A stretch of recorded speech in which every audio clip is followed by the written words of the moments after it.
తెలంగాణ దళం బలం, తెలంగాణ గలం బలం దళం పార్లమెంట్లో ఉండాలి. పార్లమెంట్ ఎన్నికలపై తెలంగాణ భవన్లో కేటీఆర్ సమీక్ష. మెజార్టీ స్థానాలు గెలుస్తామన్న వర్కింగ్ ప్రెసిడెంట్. పంచాయతీలు స్థానిక సంస్థల్లోనూ గెలుపుపై ధీమా. పార్లమెంట్లో తెలంగాణ గలం బలం దళం ఉండాలని వ్యాఖ్య. రాష్ట్ర ప్రయోజనాలు పట్టని పార్టీలు కాంగ్రెస్ బీజేపీ. వాళ్లకు ఓటేస్తే పార్లమెంట్లోను తెలంగాణ పేరు మాయం. బి టీం కాదు, బీజేపీని ఓడించిందే తామన్న కేటీఆర్. నెల రోజుల పాలనలో కాంగ్రెస్ సర్కార్ ఘోర వైఫల్యం. 100 రోజుల్లో చేయకుంటే బొంద పెట్టడం ఖాయమని హెచ్చరిక. ఈ నెల 23 తర్వాత తెలంగాణ భవన్ కు కేసీఆర్ రావాల్సిందే. కేసీఆర్ గారు మీకు గ్రాండ్ వెల్కమ్ అండి. ముందుగా మీరు తెలంగాణ లయన్, మీరు ఇక 100 రోజుల్లో చేయకుండా బొంద పెట్టడం ఖాయమని కేటీఆర్ అన్న కూడా అంటాడు. ఇంకొక మంచి మాట అన్నారు మీరు, ఏంటిది? బీటింగ్ కాదు, బీజేపీని ఓడించిందే మేము. ఇది మీరు ప్రతిసారి నొక్కి వక్కానించండి.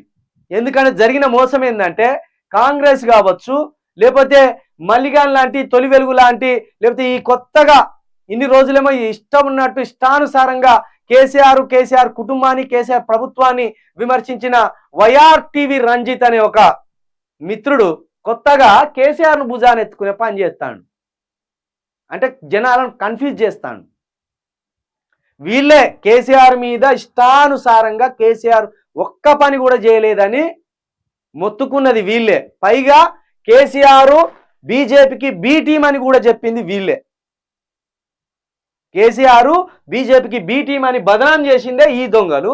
అయితే ఇప్పుడు ఇదే రామన్న కేటీఆర్ అన్న ఏమంటానంటే, మేము బీజేపీకి బి టీం కాదురా బాబు, బీజేపీని ఓడించిందే మేము అని చెప్తాను. కాబట్టి దయచేసి బీజేపీ బీఆర్ఎస్ ఒక్కటి కాదనే ఆ విషయాన్ని ప్రజల ముందు ఎప్పటికప్పుడు చర్చకు పెట్టి, బీజేపీ వేరే, బీఆర్ఎస్ వేరే, మేము తెలంగాణ కోసమే నిలిచినాం, తెలంగాణ కోసమే నిలబడ్డాం, తెలంగాణ కోసమే కొట్లాడతాం అనే మాటని, భరోసాని మరొక్కసారి గనక ఈ పార్లమెంట్ ఎన్నికల్లో మీరు ముందుకు తీసుకపోతే ఖచ్చితంగా ప్రజలు మిమ్మల్ని నమ్ముతారు.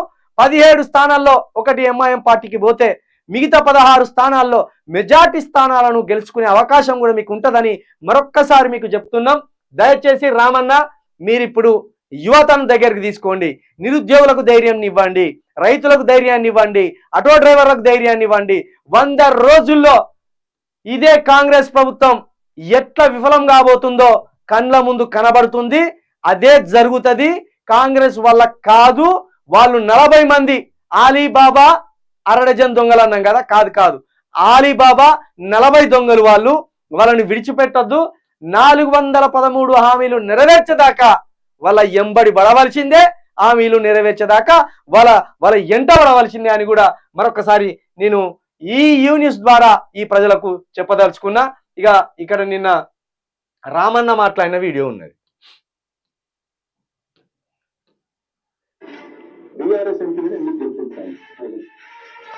ఈ మ్యూజిక్ ఎందుకు ఎడతారా? మా విషయం మాట్లాడింది నవ్వడకుండా ఎవరు కట్ చేస్తారో కానీ.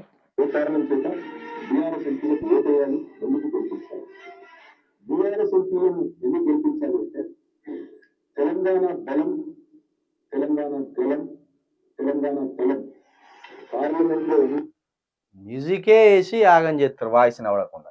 అంటే తెలంగాణ అన్న మాట అక్కడ ధైర్యంగా ఉచ్చరించారు. అంటే ఇప్పుడు కేటీఆర్ అన్నను మీరు ప్రవాసం చేస్తానులా, లేకపోతే పవన్ కళ్యాణ్ చేస్తానులా, మహేష్ బాబుని చేస్తానులా? పొలిటికల్ లీడర్స్ అంటే నిజమైన నాయకులు, సినిమా యాక్టర్స్ లాగా వాళ్ళతోటి మీరు మ్యూజిక్లు వేసి వాళ్ళకి బిల్డప్ షాట్లు పెట్టకూడదు. జర ప్రజలకు అర్థం కావాలి కదా వాళ్ళు చెప్పే విషయాలు. అది మొత్తానికైతే బీజేపీ బీఆర్ఎస్ ఒక్కటి కాదని ఆ కేటీఆర్ అన్న మొత్తానికి ఒక మాటనైతే ప్రజల్లో పెట్టిండు. ఇక 100 రోజుల్లో హామీలు నెరవేర్చకుంటే బొంద పెట్టడం ఖాయమనే ఒక హెచ్చరిక కూడా కేటీఆర్ అన్న చేయడం జరిగింది. మొత్తానికి ఓడిపోయినా కూడా మీరు ఎప్పటికప్పుడు ప్రజల్లో ఉండాలి. ఎన్ని వర్గాల ప్రజలకు మీరు దూరమైనలో అన్ని వర్గాల ప్రజలకు ఇప్పుడు మీరు దగ్గర కావాల్సిన అవసరం ఉన్నది. అది మాత్రమే మిమ్మల్ని ప్రజల్లో విశ్వసనీయత వచ్చేలా చేస్తుంది. మరొకసారి మేము చెప్తున్నాం మా ఛానల్ ద్వారా.